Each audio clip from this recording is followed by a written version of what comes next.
సమాజంలో, లోకంలో అనేక ఇబ్బందులతో ఉన్నప్పటికీ రాత్రి కుటుంబాలలో ప్రార్థన చేస్తూ ఉంటే ఒక మాట కొంచెం నవ్వు వచ్చింది, కొంత బాధగా అనిపించింది. వారి ప్రార్థన చేస్తూ ఇద్దరు బిడ్డలు ఇచ్చావు, బయటికి వెళ్ళి ఉద్యోగం చేసుకోవాలంటే భయం వేస్తుంది, గాలి పీల్చుకోవాలంటే భయం వేస్తుంది, ఎవరినైనా పట్టుకోవాలంటే భయం వేస్తుంది, ఎక్కడైనా కూర్చోవాలంటే భయం వేస్తుంది, వెరసి బ్రతకాలంటేనే భయం వేస్తుంది. ఎప్పుడు వరకు ఉంటామో తెలియట్లేదు. ఇంతగా మా మీద మీకు కోపం వస్తే మేము తట్టుకోగలమా? ఇక చాలు నాయన, మేము మంటి వారివి, ఎందుకు పనికిరాని వారు, ఎంతలో కనబడి అంతలో మాయమైపోయి నీటి బుడగ వంటి జీవితాలు. నీ మమ్మల్ని ప్రేమిస్తే తప్ప, నీ మమ్మల్ని కనికరిస్తే తప్ప మేము బ్రతకలేము నాయన అని రాత్రి మేము ప్రార్థన చేసుకున్నాం. అనేక సందర్భాల్లో మనం ప్రార్థన చేసేటప్పుడు ప్రపంచం గురించి ప్రార్థన చేసే అంత గొప్పవాళ్ళం మనం కాదు, కానీ ప్రార్థన ఆలకించే దేవుడు ఆయనకి పేరు ఉంది కాబట్టి కొన్ని సందర్భాల్లో మనం ప్రార్థన చేయడం అనేది ముఖ్యమే. కాబట్టి కరోనా వ్యాక్సిన్ గురించి కూడా మీరందరూ ప్రార్థన చేస్తున్నారని నమ్ముతున్నారు. కొన్ని సందర్భాల్లో మన ప్రార్థన వల్ల పెద్ద ఉపయోగం లేదు అని అనుకుంటాం, కానీ దేవుడు ఖచ్చితంగా అద్భుత కార్యాలను మన జీవితంలో చేస్తూ ఉంటాడు. కాబట్టి ప్రార్థన అనేది క్రైస్తవ జీవితానికి చాలా ముఖ్యమైనటువంటి కదా. అనేక సందర్భాల్లో ఈ ప్రార్థన అనేది క్రైస్తవ జీవితంలో మనం ఎలా వాడుకుంటూ ఉంటాం అంటే, పొద్దున్నే ఈ వాక్యాన్ని ధ్యానం చేస్తున్నప్పుడు ఒక చిన్న ఆలోచన వచ్చింది. బస్సులో చాలా కిటికీలు ఉంటాయి కదా, ట్రైన్లో కానీ బస్సులో కానీ వెళ్తూ ఉంటే చాలా కిటికీలు ఉంటాయి. విండో సీట్ కావాలని మనం కోరుకుంటూ ఉంటాం. రైల్వే టికెట్ బుక్ చేసేటప్పుడు అయితే మీకు కావాల్సినటువంటి ఆప్షన్ ఏంటి అని అడుగుతూ ఉంటే సాధారణంగా లోయర్ బెర్త్, కిటికీ పక్కన ఉన్నటువంటి సీటు కోరుకుంటాం, ఎందుకంటే బాగా గాలి వస్తుంది కాబట్టి. అంటే మిగతా కిటికీలు అన్ని వాడుకుంటూ ఉంటాం, కానీ ఒక కిటికీని మనం వాడం. ఏ కిటికీ అండి? దానిపైన ఒక స్టిక్కర్ వేసి ఉంటుంది. ఏమో స్టిక్కర్ వేసి ఉంటుంది, break in case of emergency అని ఉంటుంది.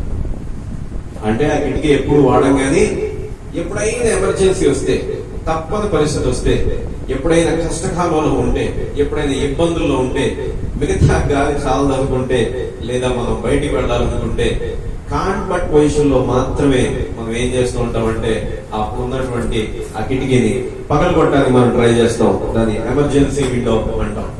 బస్సుల్లో కానివ్వండి, ట్రైన్లో కానివ్వండి, ఆ విండోస్ కంపల్సరీగా ఉంటాయి. కాబట్టి మన జీవితం కూడా ఎలా అయిపోయిందంటే ఈ ప్రార్థనని ఎమర్జెన్సీ విండో లాగా వాడుకునే పరిస్థితిలోకి మనం వచ్చాం. క్రైస్తవ జీవితంలో కూడా మీరు అబ్జర్వ్ చేయండి, అనేక సందర్భాల్లో మనం ఈ ప్రార్థన ఎలా వాడుతున్నాం అంటే ఒక ఎమర్జెన్సీ విండో లాగా వాడుతున్నాం. కాబట్టి బైబిల్ గ్రంథంలో ప్రార్థన గురించి చాలా మంది భక్తులు మాట్లాడారు. ప్రార్థన వీరులు చాలా మంది ఉన్నారు. అటువంటి ప్రార్థనా వీరుల్లో ఒక వీరుడి గురించి ఒకసారి చూద్దాం. కొలస్సీలకు రాసిన పత్రిక 4వ అధ్యాయం ఒకసారి చూద్దాం. చూడండి, కొలస్సీలకు రాసిన పత్రిక 4వ అధ్యాయం.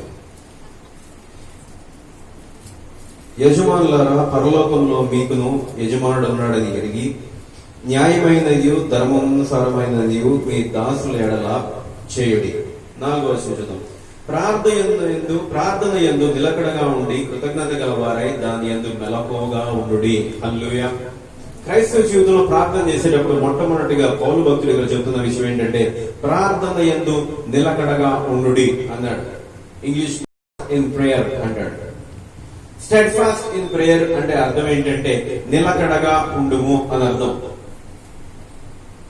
ఏమంటే నిలకడగా ఉండటం అంటే ఏంటండి అని అడుగుతారు కొంతమంది.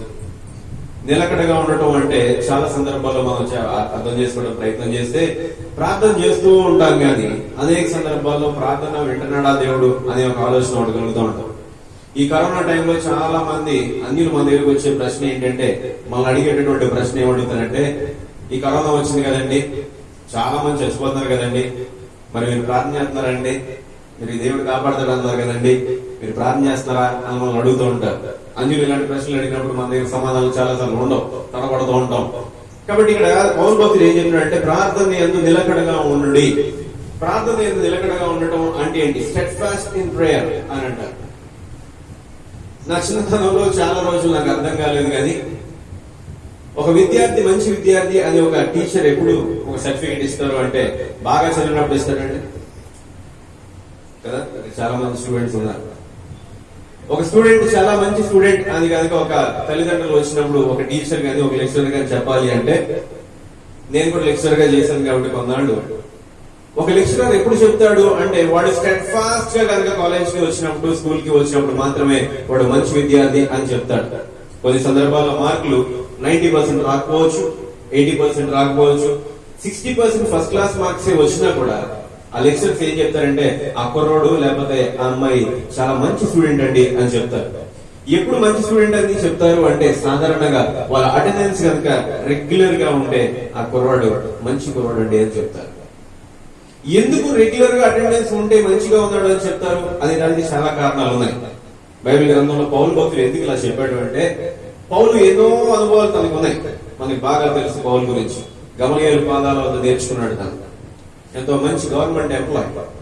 ఒక గవర్నమెంట్ ఎంప్లాయీగా ఉండి దేవుడు అంటే ఎవరో తెలియనటువంటి పరిస్థితుల్లో దేవుడిని వెంబడించే వాళ్ళందరినీ పట్టుకొని హింసిస్తున్న టైంలో పౌలు భక్తులు గుర్రం మీద వెళుతూ ఉంటే అప్పుడు కూడా కొంతమంది ఆ దేవుడు నమ్ముకున్నటువంటి వారిని హింసించాలని బయలుదేరి వెళ్తున్న టైంలో పౌలు దేవుడు పట్టుకుని ఏం చేశాడంటే ఆ గుర్రం మీద నుంచి కింద పడిపోయాడు. తర్వాత స్టోరీ అంతా మీకు తెలుసు. ఆ తర్వాత పౌలు దేవుణ్ణి ఎంత వెంబడించాడు అంటే చివరికి ప్రార్థన యొక్క ప్రాముఖ్యత గురించి కొలసీల గ్రంథంలో మాట చెప్తున్నాడు. ఈ కొలసీల రాసిన పత్రికలో పౌలు భక్తులు ఏం చెప్తున్నాడు అంటే ప్రార్థన యందు నిలకడగా ఉండుడి అన్నాడు. ఒక స్టూడెంట్ యొక్క రెగ్యులర్ అటెండెన్స్ వల్ల మనం అతను మంచి కుర్రాడు అని ఎలా చెప్తున్నాము అంటే, ఎప్పుడైతే వాడు రెగ్యులర్ గా కాలేజ్ కి స్కూల్ కి వస్తున్నాడంటే అర్థం ఏంటండి? వాడికి చాలా ఇష్టం ఉందన్నమాట. ఒక కుర్రవాడు మానకుండా స్కూల్ కి రెగ్యులర్ గా వస్తున్నాడంటే అర్థం ఏంటంటే వాడి స్కూల్ అంటే ఎక్కడో కొంత ఇంట్రెస్ట్ ఉందన్నమాట. ఒక స్టూడెంట్ ఎప్పుడైతే కాలేజ్ కి రెగ్యులర్ గా వస్తున్నాడో వాడు 90% 95% అటెండెన్స్ ఎప్పుడైతే ఉందో ఆటోమేటిక్ గా కుర్రాడు అర్థం ఏంటంటే వాడి మనసులో ఎక్కడో కాలేజ్ అంటే ఇంట్రెస్ట్ ఉందన్నమాట. అలా కాకుండా ఇంట్రెస్ట్ కనుక లేకుండా ఉండి తల్లిదండ్రులు కనుక వెనక తిడుతున్నారన్న భయంతో కనుక వాడు కనుక కాలేజ్కి వస్తే ఖచ్చితంగా వాడి అటెండెన్స్ ఎంత ఉంటుంది అంటే 60% ఉంటుంది. ఫౌండేషన్ కట్టుకుంటే 75% అవుతుంది. అలా కొంచెం ఎగ్జామ్స్ పంపిస్తూ ఉంటారు. పౌలు భక్తులు ఇక్కడ చెప్తున్న ఒక మాట ఏంటంటే ప్రార్థన యందు నిలకడగా ఉండుము అనే మాట చెప్తున్నాడు. మనందరికి బాగా తెలిసినటువంటి ఒక సైంటిస్ట్ ఆల్బర్ట్ ఐన్స్టీన్ అని ఒక సైంటిస్ట్ ఉన్నాడు. ఈ ఆల్బర్ట్ ఐన్స్టీన్ అనే ఒక మంచి సెమినార్ ఇస్తూ ఉంటే మీ అందరికి బాగా తెలుసు. సైంటిస్టులు వాళ్ళ యొక్క ప్రోగ్రెస్ అంతా ఎక్స్ప్లెయిన్ చేసిన తర్వాత Q&A సెషన్ అని ఉంటుంది. Q&A సెషన్ అంటే క్వశ్చన్ అండ్ ఆన్సర్ సెక్షన్ అని అంటారు. ఆ టైంలో వాళ్ళు ఏమంటారంటే మీకు ఏమైనా డౌట్లు ఉన్నాయా, ఏమైనా డౌట్లు ఉంటే అడగండి, మేము ఆన్సర్ చేస్తూ ఉంటారు. ఆ విధంగా డౌట్లు ఉన్నాయా అని అడుగుతున్నప్పుడు ఒక కుర్రోడు లేచి, ఐన్స్టీన్ గారు మీరు చాలా పరిశోధన చేశారు కదా, ఈ పరిశోధనలన్నీ అయిపోయిన తర్వాత ఇంకా ప్రపంచంలో బాగా తెలుసుకోవాల్సినటువంటి విషయం ఏముందా, బాగా పరిశోధించి తెలుసుకోవాల్సినటువంటి విషయం ఉందా అని అడగగానే ఐన్స్టీన్ ఆలోచించి వెంటనే మాట్లాడంటారు, నీకేమన్నా పాసిబిలిటీ ఉంటే ప్రార్థన గురించి ఒకసారి పరిశోధించి తెలుసుకో అని అంటారు. హల్లెలూయా. ఎందుకని అంటాడంటే ఆల్బర్ట్ ఐన్స్టీన్ లాంటి వాడు ప్రార్థన గురించి పరిశోధించి తెలుసుకో అని ఎందుకు అన్నాడంటే అనేక సందర్భాల్లో అది తొమ్మిది కొద్ది పెద్ద గదిలాగా ఉంటుంది. మరి ప్రార్థన గురించి ఎవరు తెలుస్తుంది అండి అంటే ఈ ప్రార్థన ఎవరైతే చేస్తూ ఉంటారో వాళ్ళకి మాత్రమే ప్రార్థన గురించి తెలుస్తూ ఉంటుంది. కొంచెం ముందుకు వెళ్ళి చూద్దాం. Prayer is a part of your life and Christian life is not complete without prayer. ఒక భక్తుడు ఏమంటాడంటే క్రైస్తవ జీవితం అనేది ప్రార్థన లేకుండా అది కంప్లీట్ గా ఉండదు అంటున్నాడు. ఎందుకు ప్రార్థనా జీవితం కావాలండి అంటే ఇక్కడ కుర్రోళ్ళు ఉన్నారు కాబట్టి కొన్ని ప్రాముఖ్యమైన విషయాలు చెప్పాలని ఆశపడుతున్నాను. ఎందుకు ఈ ప్రార్థన అనేది అంత ముఖ్యం అని చెప్తున్నాడు అంటే, ఒక విధంగా చెప్పాలంటే భార్య భర్తలు కనుక ఉన్నారనుకోండి, ఒకరి రిలేషన్ ఒకరికి హ్యాపీగా వెళ్ళిపోవాలి ఫ్యామిలీలో అంటే, ఇద్దరి మధ్యలో రిలేషన్ హ్యాపీగా వెళ్ళాలి అంటే ఖచ్చితంగా వీళ్ళిద్దరు ఏం చేయాలండి? అయ్యగారు ఒకసారి వాక్యం చెప్పారు కదా, మీకు గుర్తుందో లేదు. ఇంట్లో అమ్మగారు మంచి పిడకలని దగ్గర పెట్టుకుని కూర్చుని ఉండేదంట. ఎందుకు? పల్లెటూరులో కథలు అన్నమాట. అమ్మగారి దగ్గర ఒక తట్ట పిడకలు పెట్టుకునేదంట కిచెన్ లో. ఎందుకు? వంట చేయడానికి కాదు, వంట చేయడానికి బయట పెట్టుకుంటారు కదా. అయ్యగారితో ఏమైనా మాట్లాడాలన్నప్పుడల్లా పిడక ఒకటి ఇసురు పడుతూ ఉంటుంది. ఈ పిడక ఇసుకున్నప్పుడల్లా అయ్యగారికి అర్థం ఏంటంటే ఇవేదో చెప్పాలనుకుంటున్నాను దగ్గరికి వెళ్తాడు, కన్సైతో చేస్తూ ఉంటాను, ఇలా చేయండి అంటే దాని అర్థం ఏంటంటే వీళ్ళిద్దరి మధ్యలో సంభాషణ అనేది లేదనమాట. ఈ బహిర్గల సమయంలో మనం ఎంత చర్చకు వచ్చినా, ఎంత వేషధారమైనటువంటి ప్రార్థన చేసినా, మనకి దేవునితో కనుక సఖ్యత లేకపోతే, ప్రార్థనా జీవితం కనుక లేకపోతే మన జీవితం ఎలా ఉంటుందంటే మాట్లాడుకున్నటువంటి భార్య భర్తల్లాగా ఉంటుంది. వాళ్ళు ఎలా ఉంటారంటే బయటకు వచ్చినప్పుడు చాలా హ్యాపీగా ఒకరి భుజం మీద ఒకరు చేతులు వేసుకొని బళ్ళు మీద తిరుగుతున్నట్టే ఉంటారు, కానీ వాళ్ళిద్దరి మధ్య రిలేషన్ మాత్రం ఉండనే ఉండదు. కొంచెం ముందుకు వెళ్ళి చూద్దాం. We should pray with passion. మనం ఎప్పుడు కూడా ప్రార్థనా జీవితంలో ప్రార్థన చేయాలంటే పౌలు భక్తుడు చాలా ఉత్సాహంగా, ప్యాషనేట్ గా ప్రార్థన చేయాలని చెప్తున్నాడు. Jesus told many parables on prayer. Bible గ్రంథంలో ఈ నిలకడగా ప్రార్థన చేయడి లేకపోతే నిలకడగా ఉండడి అనేది అనేక మార్లు ఈ కొత్త నిబంధన గ్రంథంలో మనకు కనబడుతూ ఉంటాయి. యేసు ప్రభు కూడా చాలా సార్లు నిలకడగా ఉండండి, నిలకడగా ఉండండి, నిలకడగా ఉండండి అని చెప్పాడు. ఎందుకు నిలకడగా ఉండమన్నాడు అంటే ఒకసారి ముందుకెళ్దాం చూడండి. లూకాసు వార్త 18వ అధ్యాయం 1వ వచనం చూద్దామా. లూకాసు వార్త 18వ అధ్యాయము 1వ వచనం. లూకాసు వార్త 18వ అధ్యాయము. వారు విసుగక నిత్యము ప్రార్థన చేయుచుండవలెననుటకు ఆయన వారితో ఈ ఉపమానము చెప్పాను. దేవునికి భయపడకయు. ఇక్కడ మొదటి వచ్చిన దీనిలో ఇక్కడ చెప్పినటువంటి పారబుల్ ఇంటికి వెళ్తారు, మీరు చదవండి, మనకు అంత టైం లేదు. కానీ విసుగక నిత్యము ప్రార్థన చేయవలెను. ఈ మాట చెప్పింది ఎవరు చెప్పారండి? యేసు ప్రభువే స్వయంగా ఆయన ఒక మాట చెప్పాడు. విసుగక ఎలా చేయాలంటే ప్రార్థన ఎప్పుడు కూడా నిత్యము చేస్తూ ఉండాలంట. బైబిల్ గ్రంథంలో మీరు ఒక వచనం తీసుకొని దాన్ని స్టడీ చేసుకుంటూ ముందుకు వెళ్తూ ఉంటే అనేక సందర్భాల్లో యూత్ ఉన్నారు కాబట్టి మీరు ఒకసారి అర్థం చేసుకునే ప్రయత్నం చేయండి. ఒక మాట చెప్పాడు అంటే దాని వెనక ఎంతో స్టోరీ ఉంటుంది కదా. ఒక కంక్లూజన్ అని చెప్తాం. ఒక లెసన్ కి ఒక కంక్లూజన్ ఉంటుంది, ఒక థీమ్ కి ఒక కంక్లూజన్ ఉంటుంది, ప్రతి కథకి ఒక కంక్లూజన్ ఉంటుంది. ఈ కంక్లూజన్ ఒక లైన్ లో చెప్తాం, కానీ ఈ లైన్ కి ముందు చాలా స్టోరీ జరిగిపోయి ఉంటుంది కదా. మనం దేని గురించి మాట్లాడుకుంటాం అంటే ప్రార్థన గురించి మాట్లాడుకుంటాం. క్రైస్తవ జీవితంలో ప్రార్థన గురించి, దాని యొక్క ప్రాముఖ్యత గురించి మనం మాట్లాడుకుంటాం. మనకి ఎప్పుడు ఒక విషయం, మనకి తేటతలమైన విషయం ఏంటి అంటే ఎవరు చెప్తే మనం వింటాము అంటే ఆ వ్యక్తికి కొంత హోదా ఉండాలి, ఆ వ్యక్తికి కొంత అనుభవం ఉండాలి. అటువంటి బైబిల్ గ్రంథంలో చాలా అనుభవం ఉన్నటువంటి వ్యక్తుల్లో పౌలు భక్తులు కూడా ఒకరు. ఈ పౌలు భక్తులు ఒక లెటర్ రాస్తూ కొలసీలకు రాసిన పత్రికలో కొన్ని విషయాలు మనకు జ్ఞాపకం చేస్తున్నాడు. మొట్టమొదటిగా ఏమి జ్ఞాపకం చేస్తున్నాడు అంటే ప్రార్థన యందు నిలకడగా ఉండుము అన్నాడు. ఈ నిలకడ అనే మాట బైబిల్ గ్రంథంలో చాలా సార్లు చెప్పబడింది. ఈ నిలకడ అనే మాట చాలా సార్లు చెప్పబడింది, కానీ ఎక్కువ సార్లు దేని గురించి చెప్పబడింది అంటే ప్రార్థన గురించే చెప్పబడింది. ప్రార్థన గురించే నిలకడగా ఎక్కువ సార్లు చెప్పబడింది అంటే అర్థం ఏంటి? అరే బాగా చదువు చదువు చదువు అని స్టూడెంట్ కి ఎప్పుడు చెప్తాం? మా జాయిస్ కూర్చుంది అనుకోండి, అమ్మా చదువుతూ ఉండు, చదువమ్మా చదువమ్మా చదువమ్మా ఎప్పుడు చెప్తాం? బాగా చదువుకుంటూ ఉంటే చెప్తామా? అంటే మనం అటు వెళ్ళిపోగానే కామ్గా ఏదో చదువుకుంటూ ఏదో డివేట్ అయిపోతా ఉందనుకోండి, అటు వెళ్ళరాగానే ఏం చెప్తాను? అమ్మ కొంచెం చదువుతూ ఉండు అంట. చదువుతూ ఉండు అని చెప్పి మళ్ళీ అటు వెళ్ళిపోయేది అనుకోండి, మళ్ళీ వంటగదిలోకి వెళ్ళి వచ్చినప్పుడు మళ్ళీ ఏం చేస్తూ ఉంటుంది? ఏ షార్ట్గా చెప్పుకుంటూ ఉంటాం. అంటే అర్థం ఏంటి? ఇంట్రెస్ట్ లేదు. అందుకే బైబిల్ గ్రంథంలో దేవుడు అనేక మార్లు ఈ ప్రార్థన గురించి నిలకడగా ఉండి ప్రార్థన చేయము అని చెప్తూ వచ్చాడు. దానిలో ఒక ఎగ్జాంపుల్ గా మనం 18వ అధ్యాయం 1వ వచనం చదువుకుందాం. మళ్ళీ చదువుదాం చూడండి. లూకాసు వార్త 18వ అధ్యాయం 1వ వచనం. వారు విసుగక నిత్యము ప్రార్థన చేయుచుండవలెనని. ఆ కింద ఎగ్జాంపుల్ మనకు అవసరం లేదు, కానీ ఇంటికి వెళ్ళినాక మనం చదువుకోవచ్చు. కానీ వారు విసుగక నిత్యము ప్రార్థన చేయుచు ఉండవలెనని. క్రైస్తవ జీవితంలో మనకి చాలా అలవాటైపోయిన కొన్ని వాక్య భాగాలు కొన్ని ఉంటాయి.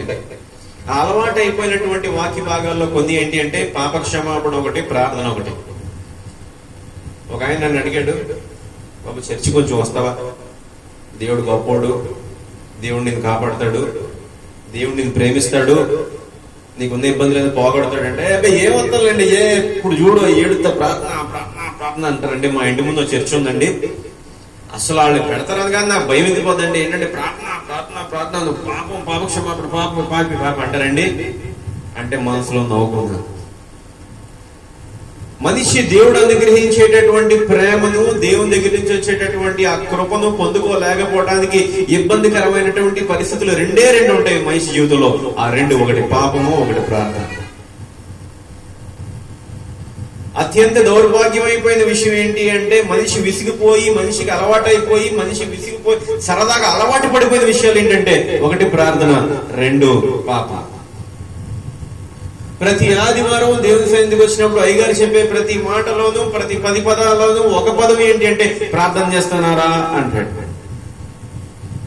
ప్రతి వారము వాక్యం వినేటప్పుడు ఏ సేవకుడు చెప్పినా ప్రతి వాక్యంలోనూ మనకు వినబడే మాట ఏంటంటే పాప క్షమాపణ అనే మాట వినపడుతుంది. కానీ దౌర్భాగ్యం ఏంటి అంటే మనం దీనికి రెసిస్టెన్స్ వచ్చేసింది. మనకి మేము ఆక్వా ఫీల్డ్ లో ఉన్నాం కాబట్టి ఆక్వా ఫీల్డ్ లో ఈ చేపలు తిరుగుతూ ఉన్నప్పుడు చేపలకి జలగ అనే ప్రాబ్లం ఉంటుంది. మీలో కొంతమంది చేపలు చేయడం కనుక అలవాటు ఉంటే ఈ చేపలు తిరుగుతూ ఉన్నప్పుడు, చేపలు కనుక మీరు చేస్తూ ఉన్నప్పుడు అది హెల్దీగా ఉన్న చేప అయితే మీరు కోసేటప్పుడు మీ చేతికి ఖచ్చితంగా మంచి గ్రిప్ దొరుకుతుంది. కత్తిపెట్ట కట్ చేస్తున్నప్పుడు 2 చేతులతో ఈజీగా పట్టుకోగలుగుతాం. కొన్ని సందర్భాల్లో ఏమవుతుందంటే మనకు తెలియదు అదొక డిసీజ్ అని. మనం పట్టుకొని చేపను కట్ చేద్దాం అన్నప్పుడు చేప జారిపోతూ ఉంటది. పైన జారిపోతూ బంకగా ఉందంటే అర్థం ఏంటంటే దానికి జలగ అనే ఒక వ్యాధి ఉంటుంది. ఒక్కొక్క సందర్భంలో రైతులు మా దగ్గరికి వచ్చినప్పుడు మేము దాన్ని మైక్రోస్కోప్ లో చూపిస్తా ఉంటే మన కంటితో చూసేదానికి 1000 రెట్లు కనుక దాన్ని మ్యాగ్నిఫై చేసి చూపిస్తా ఉంటే ఏంటంటే ఎలా ఉందండి అంటాడు ఒకడు.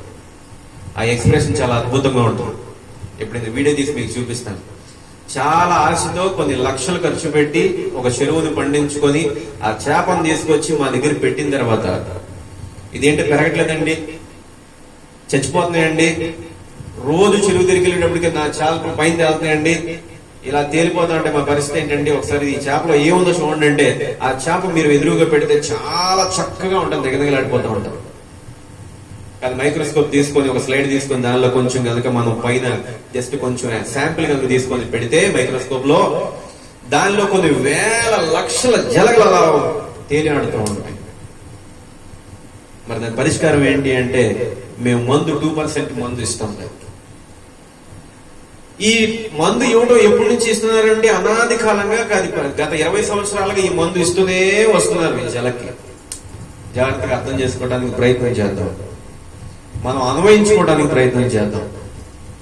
ఈ జలకి మందు ఇస్తా ఉంటే ఏం జరిగిందంటే ఇచ్చి కొన్నాళ్ళకి ఏమైపోయిందంటే ప్రెసెంట్ భారతదేశంలో మనం ఇచ్చేటటువంటి మందు 2% కనుక ఇస్తూ ఉంటే ఆ జలకి ఏమొచ్చిందంటే రెసిస్టెన్స్ వచ్చేసింది. అంటే ఏంటండి, అంతకు ముందు మీరు కనుక డోలో 650 టాబ్లెట్ కనుక వేసుకుంటే జ్వరం వెంటనే తగ్గిపోయేది. సాధారణంగా పారాసెటమాల్ మనం ఇంతకు ముందు ఎంత కాంబినేషన్ వేసేవాళ్ళం అంటే 500 మిలీగ్రామ్స్ వేసేవాళ్ళు. మీలో గుర్తుంది అనుకుంటున్నాను. పారాసెటమాల్ టాబ్లెట్ అది కానీ బ్లూ కలర్ లో ఉంటుంది. క్రోసిన్ అని వేసేవాళ్ళు ఇంతకు ముందు. మీరు ఈ క్రోసిన్ ఎంత ఉంటుంది అంటే 500 mg మాత్రమే ఉంటుంది. ఈ 500 mg టాబ్లెట్ వేసుకోగానే మనకి ఏమయ్యేదంటే జ్వరం వెంటనే తగ్గిపోయేది. మీ అందరికి బాగా తెలుసు, ₹2 ఎంత ఉంటుంది టాబ్లెట్. ఇప్పుడు 500 mg పారాసెటమాల్ టాబ్లెట్లు మీరు ఎక్కడ దొరకవు.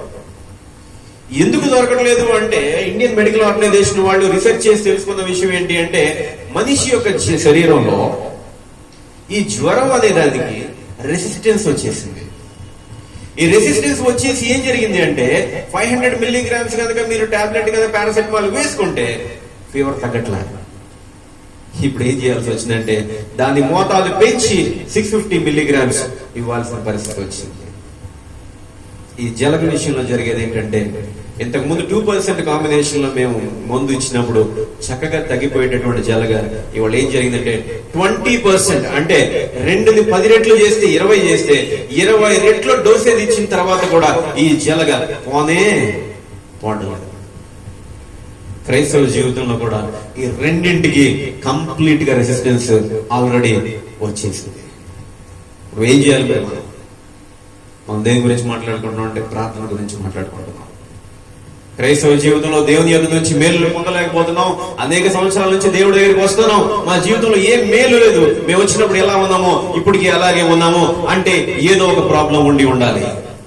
ఒక రైతు మంచి చేపను తీసుకొచ్చి మా దగ్గర పెట్టాడు అంటే, అది ఎదగట్లేదు అంటే, అది బరువు పెరగట్లేదు అంటే, అది పిల్లలు పెట్టలేకపోతుంది అంటే, ఎప్పటికప్పుడు చనిపోతుంది అంటే, అది మంచిగా కనిపించినా కూడా దాని లోపల ఏదో లోపం ఉంటది, అది వాడికి తెలియదు. కాబట్టి తీసుకొచ్చి మా దగ్గర పెట్టినప్పుడు దాన్ని కట్ చేసి ఓపెన్ చేసి చూసినప్పుడు, దాన్ని మ్యాగ్నిఫై చేసినప్పుడు, దాన్ని 100 రెట్లు పెంచినప్పుడు దాని లోపల ఏం ప్రాబ్లం ఉందో తెలుసుకోవడానికి ప్రయత్నం చేస్తాం. నువ్వు తీసుకొచ్చిన దానిలో ఈ సమస్య ఉందా అని చెప్పినప్పుడు వాడు బెత్తరపోయి చూస్తుంటాడు. ఇవాళ క్రైస్తవ జీవితంలో ప్రశ్నించుకుందాం. ఈ మెర్సీ మినిస్ట్రీ స్టార్ట్ చేసిన తర్వాత ఇప్పుడు 25 సంవత్సరాలు, 25 సంవత్సరాలు దాటి దాదాపు 26 సంవత్సరాల్లోకి ఎంటర్. ఈ 26 సంవత్సరాల్లో దాదాపు ఎన్ని సంవత్సరాల నుంచి మనం ఈ మెర్సీ మినిస్ట్రీస్ మనం ట్రావెల్ చేస్తున్నాం? అసెస్ చేసుకోవాలి కదా. ఆక్వా రంగంలో చాలా మంది రైతులు చనిపోయి ఆత్మహత్యలు చేసుకుంటూ ఉంటారు. మీకు తెలిసి ఎందుకు చేసుకుంటారు? నేను ఎందుకు ఎగ్జాంపుల్ చెప్తున్నానంటే ఆ ఫీల్డ్ లో ఉన్నాను కాబట్టి చెప్తున్నాను. ఆక్వా ఫీల్డ్ లో చాలా మంది రైతులు ఇవాళ కనపడి ఇవాళ హ్యాపీగా ఉండి కార్లు వేసుకుని తిరుగుతున్న వాడు 2 రోజుల తర్వాత మళ్ళీ ఫోన్ చేస్తే వాడు కనిపించడు. వాళ్ళ ఆవిడ ఫోన్ ఆన్సర్ చేస్తూ ఉంటది. వాడు ఏమైపోయాడంటే లేడంటే చనిపోయాడు అని చెప్తారు. మీరు నమ్మండి ఇది నిజం. ఎందుకు చెప్తారో తెలుసా? అనేక సందర్భాల్లో వీడు చేపలు తీసుకొస్తాడు, రొయ్యలు తీసుకొస్తాడు, కొనుకొస్తాడు, వేస్తాడు, చెరువులు పెడతాడు, చెరువులో నీళ్లు నింపుతాడు, అక్కడ కుర్రోడు పెడతాడు. కానీ వీడు ఎప్పటికప్పుడే వెళ్లి అసెస్ చేసుకోడు ఏం జరుగుతుందో.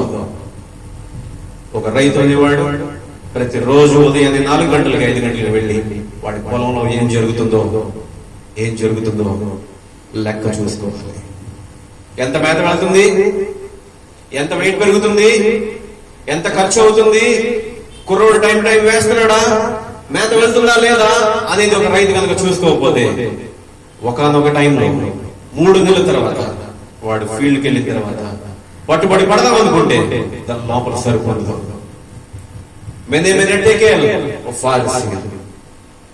నీ ముందు త్రాచు పెట్టాను, త్రాచులో చూస్తాను, త్రాచులో చూసినప్పుడు నువ్వు తేలిపోయావు. పౌలు భక్తులు అందుకే చెప్తున్నాడు, క్రైస్తవ జీవితంలో అనేక సందర్భాలు అనేక సంవత్సరాల నుంచి దేవుని దగ్గరికి వస్తున్నావు కానీ మనకి ఏ మేలు కలగకుండా మనం అలాగే ఉన్నాము అంటే ఖచ్చితంగా మనం ఒక డాక్టర్ దగ్గరికి వెళ్ళి చూపించుకోవాలి. ఆ డాక్టర్ దగ్గరికి వెళ్ళి చూపించుకోకపోతే చివరికి మనం ప్రాణం విడిచే స్టేజ్ లోకి వచ్చేస్తాం. అందుకనే దేవుడు మాట చెప్పాడు, లోకాసువార్త 18:1 మళ్ళీ చదువుకుందామా. వారు విసుగక నిత్యము ప్రార్థన చేయుచుండవలని ఈ ముఖ్యమంత్రి చెప్పాడు. విసుగక నిత్యము ప్రార్థన చేయుచు ఉండవలను. మన 2 విషయాల గురించి మాట్లాడాడు. ఒకటి పాపం గురించి, రెండోది ప్రార్థన గురించి. ఈ ప్రార్థనతో ఉన్న ప్రాబ్లం ఏంటంటే, చాలా మందికి ఉన్నటువంటి ఒక ప్రాబ్లం ఏంటి అంటే, అనేక సందర్భాల్లో ప్రార్థన చేస్తూ చేస్తూ చేస్తూ చేస్తూ ఉన్నాము అనుకుంటారు కానీ వారి మనసులో ఎక్కడో విసుగుదల వస్తుంది. ఎక్కడ విసిగిపోతారంటే, ఒక దేవుని సేవకుడు ఏమన్నాడంటే, ఈ సైతాన్ యొక్క తంత్రం చాలా అద్భుతంగా ఉందంటే. జార్జ్ ముల్లర్ అని ఒక గొప్ప సైనికుడు, దేవుని యొక్క సేవకుడు, సైనికుడు అంటారు. ఈ జార్జ్ ముల్లర్ అనేది ఒక మాట ఏం చెప్పాడంటే, అనేక సందర్భాల్లో సైతాన్ ఏ విధంగా మనిషిని డివియేట్ చేస్తుంది అంటే, ఒకటి ప్రార్థన చేయకుండా, రెండోది బైబిల్ చదువుకోకుండా ఈ సైతాన్ శోధిస్తుందంట. దేవుని యొక్క మహాకృపను బట్టి ఇంట్లో ఒక పెద్ద టీవీని కొనుక్కుందాం, దానికి అటాచ్మెంట్ గా మంచి సౌండ్ సిస్టమ్ వాడుకుందాం, వెరీ లేటెస్ట్ సౌండ్ సిస్టమ్. ఒక్కసారి దానిలో కూర్చుంటే మీరు ఎక్కడో థియేటర్లో కూర్చుంటే భయంకరంగా సౌండ్ వస్తుంది. అది కొన్న 1 నెల లోపే నాకు ఒక ఆలోచన వచ్చింది, నో, దేవుడు ఆశీర్వాదం ఇచ్చాడు, ఇది కొనుక్కున్నాను. ఇవాళ ఛానల్స్ కనుక చూస్తూ ఉంటే దానికి ఒక సెటిలైట్ బాక్స్ కనుక పెడితే హెచ్డి ఛానల్లో కదా చూడటం మొదలు పెడుతుంటే ఒక ఛానల్ అయిపోయింది ఇంకో ఛానల్, ఇంకో ఛానల్ అయిపోయింది ఇంకో ఛానల్, ఇంకో ఛానల్ అయిపోయింది ఇంకో ఛానల్. కొన్ని సందర్భాల్లో ఏం జరుగుతుందంటే, నా భార్య తీసుకొచ్చి నాకు భోజనం ఒకటి పెడుతుంది, టిఫిన్ చేసిన తర్వాత అక్కడే కూర్చుంటే భోజనం టైం అయిపోతుంది, భోజనం టైం అయిపోయిన తర్వాత మళ్ళీ కూర్చుంటే ఈవినింగ్ స్నాక్స్ టైం అయిపోతుంది, అక్కడ అలాగే కూర్చొని సోఫాలో ఆనుకొని చూస్తూ ఉంటే మళ్ళీ రాత్రి భోజనం టైం అయిపోతుంది. కానీ అక్కడే అక్కడే అక్కడే అక్కడే అక్కడే టైం అయిపోతా ఉంది. ఈ ప్రాసెస్ మొత్తంలో ఏం జరుగుతుందంటే, ఈ వాక్యం వింటున్న వాళ్ళు ఒకవేళ ఆన్లైన్ లో కనుక వింటూ ఉంటే జాగ్రత్తగా అర్థం చేసుకుందాం, మన ఇంట్లో కూడా ఇలాంటి పరిస్థితి ఏమైనా ఏర్పడుతూ ఉందేమో, సైతాన్ని మనకు తెలియకుండా చాపక నీరులాగా మన ఇంట్లోకి వచ్చాడేమో. ఒకసారి ఆలోచించేద్దాం. టీవీ కొనుక్కోవద్దు అని దేవుడు ఎప్పుడు చెప్పలేదు, కార్లు కొనుక్కోవద్దు అని దేవుడు ఎప్పుడు చెప్పలేదు. ఒకప్పుడు టీవీలు చూడొద్దు అని వేరే ప్రసంగాలు చేశాం. కానీ వాళ్ళ టీవీలు ఉండబట్టే, వాళ్ళ ఇంటర్నెట్ ఉండబట్టే గొప్ప గొప్ప దేవుని యొక్క సేవకుల యొక్క వాక్యాన్ని మనం వినగలుగుతున్నాం. కానీ ఒకసారి బేరీజ్ వేసుకుంటాం, ఆ ఎంటర్టైన్మెంటే మనల్ని దేవుడి నుంచి దూరం చేస్తుందా? ఆ ఆలోచన ఎప్పుడైతే నాకు వచ్చిందో, మీకు తెలుసు చాలా మందికి ఆన్లైన్ లో మనం ఎప్పుడు కూడా మనం ఛానల్స్ ని సెలెక్ట్ చేసుకోవచ్చు. ఎన్ని ఛానల్స్ కావాలో కూడా మీరు సెలెక్ట్ చేసుకోవచ్చు. నా ఇంటికి వచ్చి చూడండి, ఎనీ టైం నా రిమోట్ తీసుకొని చూడండి, నా ఇంట్లో మొత్తం హార్డ్లీ మీరు లెక్క పెడితే 10 ఛానల్స్ మాత్రమే ఉంచాను. వాటిలో కూడా సినిమా ఛానల్స్ అన్ని కట్ చేసి పడేశాను. ఎందుకని అంటే they are very pleasant to mind and very pleasant to see. ఈ లోకంలోని విషయాలు ఎలా ఉంటాయంటే వినడానికి చాలా మధురంగా ఉంటాయి, చూడటానికి చాలా మధురంగా ఉంటాయి. ఎంత మధురంగా ఉంటాయంటే మనం ప్రార్థన చేస్తున్నామా లేదనేదే మర్చిపోతాం, మనం దేవుని వాక్యం వింటున్నామా లేదనేదే మర్చిపోతాం. మనలో చాలా మంది ప్రార్థన చేయట్లేదు అనే విషయాన్ని ఈ వాక్యం వింటే గానీ గుర్తురాదు చాలా మందికి. ఇంకొంచెం ముందుకు వెళ్దామా? చూడండి, లూకాసు వార్త 11వ అధ్యాయము 9వ వచనం. లూకాసు వార్త 11వ అధ్యాయం 9వ వచనం.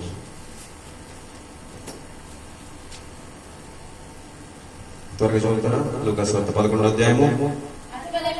అటువలే మీరును అడుగుడి మీకు ఇయ్యబడును, వెదకుడి మీకు దొరుకును. ఇది బాగా తెలిసినటువంటి వాక్యం. అడుగుడి మీకు ఇవ్వబడును, వెదకుడి మీకు దొరుకును, తట్టుడి మీకు తీయబడును.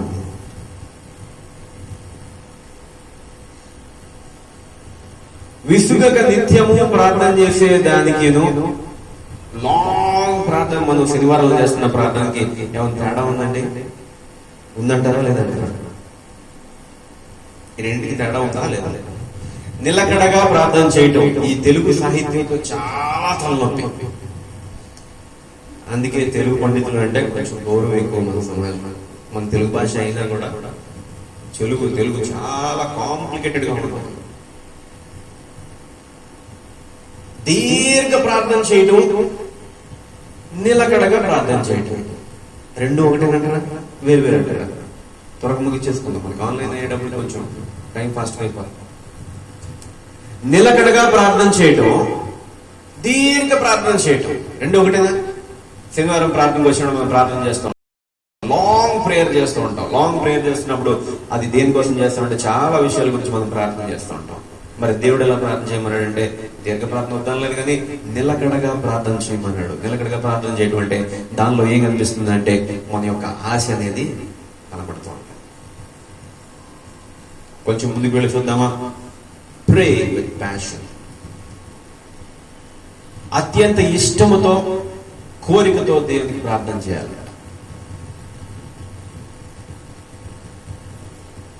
బాబు నిలకడగా ప్రార్థన చేయమన్న బాగానే ఉంది, ప్యాషన్ గా ప్రార్థన చేయడం ఎందుకు కదా? ప్యాషనెట్ గా ప్రార్థన చేయడం ఎందుకు? మీలో చాలా మంది కొన్ని యాడ్స్ టీవీలో చూస్తూ ఉంటుంటారు. దానిలో Naukri.com అని ఒక యాడ్ వచ్చేది.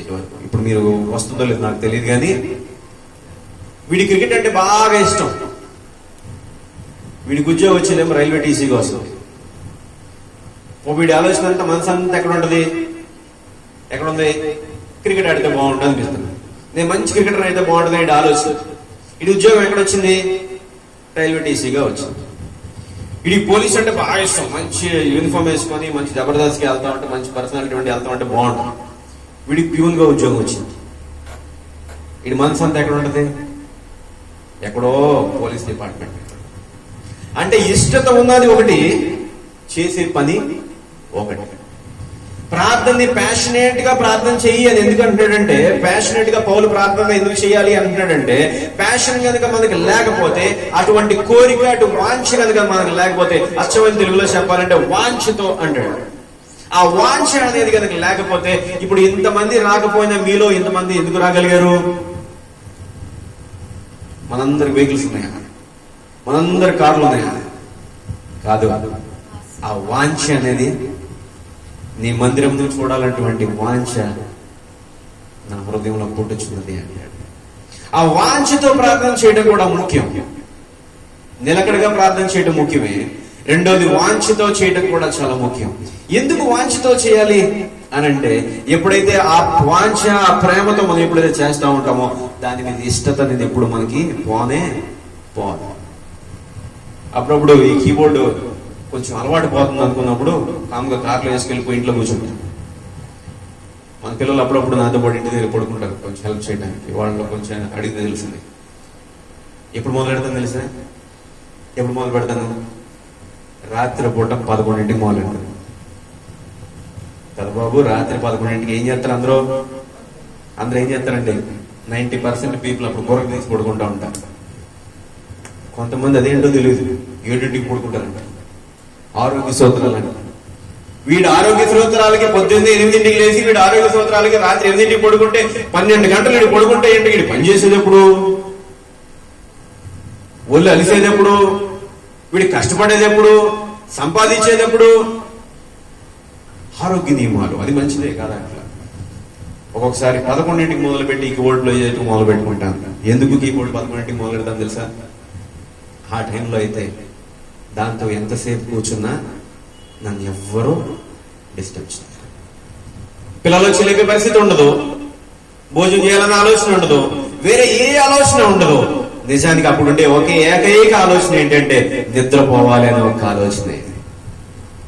ఈ నిద్రపోవాలనే ఒక ఆలోచన కనుక నేను పక్కన పెట్టుకోగలిగితే, నా నిజంగా నా మనసులో కనుక ఆ వాంఛ ఉండి నేను మ్యూజిక్ తో కాసేపు మమేకం అయిపోవాలి, నా మనసు మ్యూజిక్ తో వెళ్ళి దానిలో తేలి ఆడాలి, దాంతో కొంత టైం స్పెండ్ చేయాలి అనే ఆలోచన కనుక వస్తే, మీరు నమ్మండి, ఒక్కొక్కసారి 11ంటికి వచ్చినవాడిని అలా 12, 1 గంట 2 అయిపోతా ఉంటుంది. ఎప్పుడుకో వాచ్ చూసుకున్నప్పుడు 2 అయిపోయిన తర్వాత అరే 2 అయిపోయిందా అది కట్టేసి ఆమె వెళ్ళిపోయి కవర్ వేసుకుని వెళ్ళి పడుకుంటాం. వాంఛతో ప్రార్థన చేయవాలి. నా మనసులో కనుక నిజంగా వాంఛ లేకపోతే, ఒకవేళ మ్యూజిక్ అంటే నాకు నిజంగా ఇంట్రెస్ట్ లేకుండా ఆ టైంలో కనుక 11ంటికి కనుక ఎవరైనా వచ్చి మనం ప్రాక్టీస్ చేద్దాం రానికి అని కనుక ఎవరైనా అడిగితే, ముందు నేను చెప్పే ఆన్సర్ ఏంటంటే నాకు నిద్ర వస్తుందండి, పొద్దునంత బాగా అలసిపోయానండి, 2 చంటి పిల్లలు ఉన్నారండి, నాకు మీకు ఏం తెలుసండి పని ఏముండదో, మీరు ఎప్పుడైనా ఇంట్లో పని చేస్తే కదండి మీకు పని ఏంటో తెలిసేది, ఎప్పుడైనా ఉద్యోగానికి వెళ్తే కదండి మీకు ఉద్యోగంలో కష్టం ఏంటో తెలిసేది, ఎంత దూరం వెళ్తున్నారో తెలుసా అండి, ఎంత దూరం డ్రైవ్ చేస్తున్నా తెలుసండి. ఈ వంకలన్నీ చెప్పుకుంటూ వస్తాను ఎప్పుడైతే నాకు నిజంగా మ్యూజిక్ మీద ఆ వాంఛ కనుక లేకుండా ఉంటే. జాగ్రత్తగా అన్వయించుకోవడానికి ప్రయత్నం చేద్దాం. మన హృదయాల్లో కనుక నిజంగా కనుక దేవుని యందు ప్రేమ ఉండి ఈ ప్రార్థన మీద వాంఛ కనుకోండి, దేవుడు నాకు సహాయం చేస్తాడు, దేవుడు నా మొర వింటాడు, దేవుడు ఒక ఆన్సర్ ఇస్తాడు అని ఆలోచన కనుక ఉంటే, నువ్వు పగలంతా పని చేసుకున్నా కూడా రాత్రి ఒక మంచి టైం చూసుకొని, మంచి ప్లేస్ చూసుకొని, ఎవరు డిస్టర్బ్ చేయనటువంటి ప్లేస్ చూసుకొని చక్కగా అక్కడికి వెళ్ళి నువ్వు అక్కడ ప్రార్థన చేసుకోవడం మొదలు పెడతావు. ప్రార్థన యొక్క ప్రాముఖ్యతల గురించి పౌలు భక్తులు చాలా విషయాలు చెప్తూ వస్తున్నాడు. ఆఖరిగా ఇంకొక మాట చెప్పేది ఏంటంటే, ప్రేయర్ మేకింగ్ ఇంటర్సెషన్. ఇంటర్సెషన్ అనే మాట చాలా మంచి మాట. Prayer with intercession. ఇంటర్సెషన్ అంటే మధ్యవర్తిత్వం. చాలా సందర్భాల్లో కొన్ని పెళ్లిళ్ళు చూస్తూ ఉంటాం. పెళ్లి చేయాలి అంటే పెళ్లి కొడుకు పెళ్లి కూతురు ఎంత ఇంపార్టెంటో ఈ మధ్యవర్తి కూడా అంతే ఇంపార్టెంట్. చాలా పెళ్లిళ్ళు నాశనం అయిపోయినాయి కూడా ఎవరి వల్ల అయిపోతాయండి? ఈ మధ్యవర్తి వల్ల అయిపోతాయి. ఎందుకని? ఈయనకి రావాల్సినటువంటి తాయిలాలు కొన్ని అందించుకోకపోతే, ఈయనకి ఇవ్వాల్సినటువంటి ఈయనకి ఇవ్వకపోతే, అనేక సందర్భాల్లో మ్యారేజెస్ కూడా ఎందుకు ఫెయిల్ అయిపోతామంటే ఈ మధ్యవర్తిని బాగా నమ్ముతారు. అరే వీడికి అవతల వాళ్ళ మీద నమ్మకం ఉండదు, వాళ్ళకి యువతల వాళ్ళ మీద నమ్మకం ఉండదు, కానీ ఎవరి మీద నమ్మకం ఉంటుంది అంటే ఈ మధ్యవర్తి మీద నమ్మకం ఉంటుంది. ఎందుకంటే ఈ మధ్యవర్తి చెప్పే మాటలు అంత చక్కగా మాట్లాడుతూ ఉంటాడు. దేవుని మహాకృపను బట్టి మా ఇంట్లో జరిగిన పెళ్లిళ్ళకి ఎప్పుడు ఎక్కడ ఎవరో మధ్యవర్తిత్వం చేయలేదు. నా తల్లిదండ్రులు దేవుడిని మాత్రమే మధ్యవర్తిగా పెట్టుకొని మా పెళ్లిని చేశారు. అనేక సందర్భాల్లో ఈ విషయానికి జ్ఞాపకం చేసుకుందాం. మనం మధ్యవర్తిగా ఎవరు ఉండాలంటే నిజంగా అర్హత కలిగిన వాడు మాత్రమే మధ్యవర్తిగా ఉండాలి, కానీ ఎవరు పడితే వాడు మధ్యవర్తిగా ఉండడానికి వీల్లేదు. Interceding prayer. యేసు ప్రభు చేసిన విషయం ఏంటంటే, మీరు అనేక సందర్భాల్లో ఆలోచన చేయండి. అనేక సందర్భాల్లో కనుక మీరు చూస్తూ ఉంటే, దేవుడు ప్రార్థన చేసినప్పుడు he was always having an intercession with God. ఆయన ప్రార్థన చేసినప్పుడు ప్రతిసారి ఏం చేశారంటే, హీ వాస్ కంటిన్యూల్లీ ఇన్ ఇంటర్సెషన్. ఈ ఇంటర్సెషన్ అంటే ఏంటంటే మధ్యవర్తిత్వం చేసేటటువంటి ప్రార్థన. నీకు బాబు చాలా ఆవేశంగా వాక్యం చెప్తున్నావు, కానీ అసలు మా గురించి మాకు ప్రార్థన చేసుకోవడానికే టైం లేదు.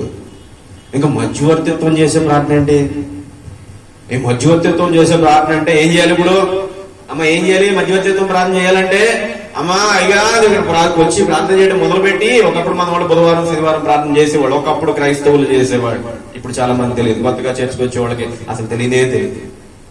మన దగ్గర ఆన్లైన్ ప్రేయర్ అని మొదలు పెడుతూ ఉంటే, అనేక సందర్భాల్లో కొంతమంది ప్రార్థన చేస్తూ ఉంటే, నా చిన్నప్పుడు అమ్మో ఇది ఎప్పుడు అప్పుద్రపోవు ప్రార్థన అనుకోని ఆ వాచ్ చూసుకుంటూ ఉండేవాడు. వాచ్ చూసుకునేవాడిని, ఆమెను చూసేవాడిని, వాచ్ చూసుకునేవాడిని, ఆమెను చూసేవాడిని. ఈ ప్రార్థన చేస్తూనే ఉంటే ఒక్కొక్కసారి విసుగు వచ్చేసి నిద్రపోయేవాడిని నేను. మళ్ళీ అయ్యగారు హల్లెలూయా అని కానీ అప్పుడు నాకు వచ్చి లేచేవాడిని. ఇక్కడ చాలా మంది చిన్నపిల్లలు వింతగా చూస్తున్నారు. ఎందుకనంటే అదేంటి ఏంటో కూడా తెలియదు కాబట్టి. Why you need to have an intercession prayer? అనేక సందర్భాల్లో ఇటువంటి మధ్యవర్తిత్వంతో కూడినటువంటి ప్రార్థన ఎందుకు కావాలి? ఈ మాటలు ఎవరు చెప్తున్నారంటే, మన టాపిక్ నుంచి బయట డివేట్ అవ్వద్దు. ఈ మాటలను ఎవరు చెప్తున్నారంటే, పౌలు భక్తుడు కొలొస్సీయులకు రాసిన పత్రికలో ఈ విషయాలన్నీ చెప్తున్నాడు. మధ్యవర్తిత్వంతో కూడినటువంటి ప్రార్థన చేయండి అన్నాడు. ఎందుకనంటే తను కూడా ఒక ఎగ్జాంపుల్ చెప్పాడు. ఈ వాక్యము ఇవన్నీ ఎప్పుడు చూసి చెప్తున్నాడు అంటే, పౌలు భక్తుడు ఒకసారి దేవుని వాక్యం చెప్దామని ఒక ఊరు వెళ్ళి, నాకులాగేదో వాక్యం చెప్దామని మంచి అయ్యగారు మంచి వాక్యం చెప్పడానికి మొదలు పెడితే, అక్కడ ఉన్నటువంటి సర్కమ్స్టాన్సెస్ లో దేవుని వాక్యం చెప్పడం వలన తీసుకెళ్లి ఆయన ఏం చేశారంటే జైల్లో పడేశారు. ఇప్పుడు ఈ జైల్లో నుంచి పడేసిన తర్వాత అక్కడ నుంచి ఒక లెటర్ రాసి పంపిస్తున్నాడు సంఘానికి. అక్కడ నుంచి లెటర్ రాసినప్పుడు సంఘానికి రాసినప్పుడు ఏమని రాస్తున్నాడు? నన్ను నిష్కారణంగా నన్ను జైల్లో పెట్టారు. ఒకసారి వెళ్ళి అయ్యగారితో లాయర్తో మాట్లాడండి. లాయర్తో మాట్లాడి మీ చిత్తం అయితే ఒకవేళ అక్కడ పాసిబిలిటీ ఉంటే ఆయన కొంచెం డబ్బులు ఇవ్వండి. ఆ లాయర్ గారు వచ్చి జడ్జి గారి దగ్గరికి వెళ్ళి నాకు బెయిల్ ఇప్పిస్తాడు. ఆ బెయిల్ ఇప్పించేది నేను మళ్ళీ బయటకు వచ్చేస్తాను. బయటకు వచ్చిన తర్వాత మళ్ళీ వాక్యం చెప్తాను అని పౌలు భక్తుడు ఏం చెప్తున్నాడు? ఎవరు చెప్తున్నాడు? తలవుతున్నారు కొంతమంది. అలా రాశాడా? అయ్యో అలా రాశాడా? జైల్లో ఉన్నవాళ్ళు ఎవరు రాస్తారండి? జైల్లో ఉన్నవాళ్ళు ఏమని కబురు పంపుతారు? నా గురించి ఒకసారి వెళ్ళి అడగండి, నా గురించి ఒకసారి లాయర్ దగ్గరికి వెళ్ళండి, అక్కడికి వెళ్తే నాకు చాలా అన్యాయం జరిగింది, లాయర్ దగ్గరికి వెళ్ళి ఒకసారి బెయిల్ తీసుకొస్తే నేను జైల్లో నుంచి బయటకు వస్తాను అని అంటారు ఎవరైనా ప్రార్థన చేసేటప్పుడు. పౌలు భక్తుడు ఏమంటాడంటే, ఒకసారి వెళ్ళి ప్రార్థన చేయండి, నిలకడగా ఉండి ప్రార్థన చేయండి, ప్యాషనెట్ గా ప్రార్థన చేయండి, మధ్యవర్తిత్వం చేస్తూ ప్రార్థన చేయండి అంటున్నాడు.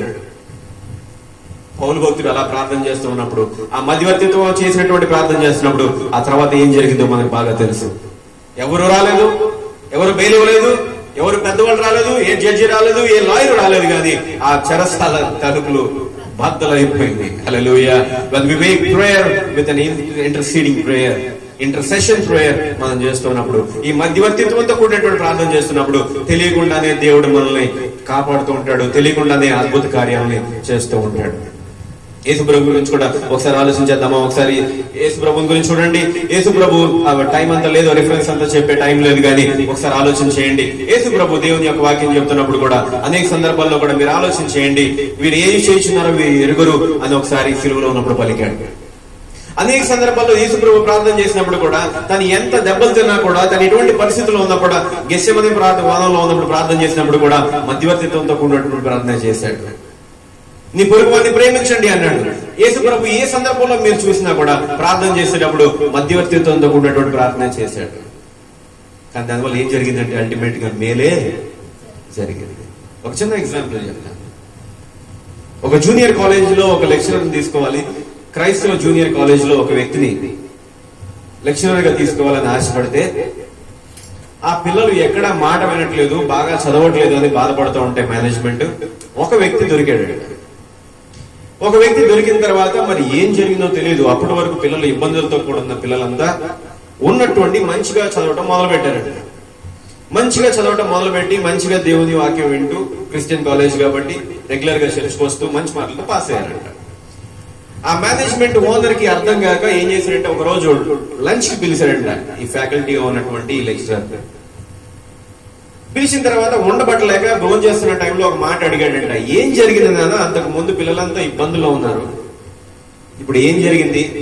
కాలేజ్ మొత్తంలో నువ్వే నెంబర్ 1 ఫ్యాకల్టీ అంటున్నారు, నీకు శాలరీ పెంచుదామని అనుకుంటున్నాను, ఇంటికి పిలిచిన నీకు బోనస్ ఇవ్వాలని ఆశపడుతున్నాను, ఇంత హెచ్చు స్థితిలో నువ్వు ఉన్నావు కదా, ఇవాళ కాలేజ్ మొత్తంలో రీసెంట్ గానే జాయిన్ అయ్యావు నువ్వు, కానీ ఇంతగా నేను హెచ్చిస్తున్నారు, ఎవరు అడిగినా సరే ఆ సార్ బాగా చెప్తారండి, ఆ సార్ బాగా చెప్తారండి, ఆ సార్ బాగా చెప్తారండి అంటారు. ఏం జరిగిందని అంటే వెంటనే జేబులో నుంచి ఒక పుస్తకం తీసాడంట. పుస్తకం తీస్తే అది చిన్న బైండ్ పుస్తకం ఒకటి ఉంది, ఆ బ్లాక్ కలర్ ఉన్నటువంటి అట్ట వేసినటువంటి ఆ పుస్తకంలో ఫోటోలు ఉన్నాయంట. మొత్తం అక్కడ ఉన్న స్టూడెంట్స్ పలానా నికోలస్ అనే ఫోటో పైన పెట్టుకొని కింద నికోలస్ కి 2 పిల్లలు ఉన్నారు, ప్రభువా చర్చికి రావడానికి ఇబ్బంది పడుతున్నాడు, పని చేసుకోవడానికి ఇబ్బంది పడుతున్నాడు, సహాయం చేయి. ఇంకొంచెం వెనక తిప్పిన తర్వాత ఇంకొక XYZ ఏదో ఫోటో ఉందంట, ఈ కుర్రాడు ఈ వ్యాధితో బాధపడుతున్నాడు, ఇతనికి సహాయం చేయి. ఈ వ్యక్తి చేస్తున్న విషయం ఏంటంటే, ఈ ఫ్యాకల్టీ మెంబర్ చేసిన విషయం ఏంటంటే, ఆ క్రైస్తవ కాలేజ్ లో అతను చేసింది ఏంటంటే, అక్కడ ఉన్న పిల్లలందరి యొక్క ఫొటోస్ పెట్టుకొని వాళ్ళ అవసరతలు చూసుకొని ప్రతిరోజు వాళ్ళ కోసం ప్రార్థన చేస్తూ ఉన్నాడు. కాబట్టి వాళ్ళ జీవితాల్లో మేలు అనుభవించాడు దేవుడు. వాళ్ళ జీవితాలు ఎప్పుడైతే మేలు అనుభవిస్తూ ఉండి వాళ్ళు ఎప్పుడైతే బాగా చదువుతున్నారో తెలియకుండానే ఈ ఫ్యాకల్టీ మెంబర్ కూడా మంచి పేరు ఆటోమేటిక్ గా వచ్చింది. చాలా మందికి ఉన్న ఆలోచన ఏంటంటే ఎదుటి వ్యక్తి కోసం ప్రార్థన చేయడం వల్ల ఉపయోగం ఏంటి అని అంటారు, కానీ తెలియకుండానే మధ్యవర్తిత్వ ప్రార్థన మనం చేస్తూ ఉన్నప్పుడు దేవుడు ఆ ప్రార్థన ఆలకించడమే కాకుండా తద్వారా మనల్ని కూడా దేవుడు ఆశీర్వదిస్తూనే ఉంటాడు. ఈ పగలకాల సమయంలో కళ్ళు మూసుకోనండి, ప్రార్థన చేద్దాం. ప్రభా, మా జీవితాల్లో ప్రార్థన గురించినటువంటి ప్రాముఖ్యత మీరు మాకు వివరించారని బట్టి మీకు వందనాలు చెల్లించుకుంటున్నాం. మా జీవితాల్లో ప్రార్థనకి పాపం అనే దానికి రెసిస్టెన్స్ వచ్చేసింది నాయన. ఈ 2 వాక్యాలు ఎప్పుడు విన్నా కూడా అలవాటు అయిపోయింది, కొత్తదనం ఏమో అనిపించట్లేదు ప్రభు. అందుకని మీ దగ్గర నుంచి మేలు పొందుకోలేకపోతున్నాం. ఈ పగలకాల సమయంలో నిలకడగా ప్రార్థన చేయడానికి, వాంఛతో ప్రార్థన చేయడానికి, మధ్యవర్తితో ప్రార్థన చేయడానికి మాకు తిరిగి నేర్పించి మీరు సహాయం చేస్తారని నమ్ముచు, ఆన్లైన్ లో వ్యక్తులందరినీ కూడా మీరు దీవించండి, ఆశీర్వదించి సహాయం చేస్తారని నమ్ముచు. యేసుక్రీస్తు నామంలో మిగిలిన మీద అడిగి పెట్టుకుంటున్నాము తండ్రి, ఆమేన్. వందనాలు.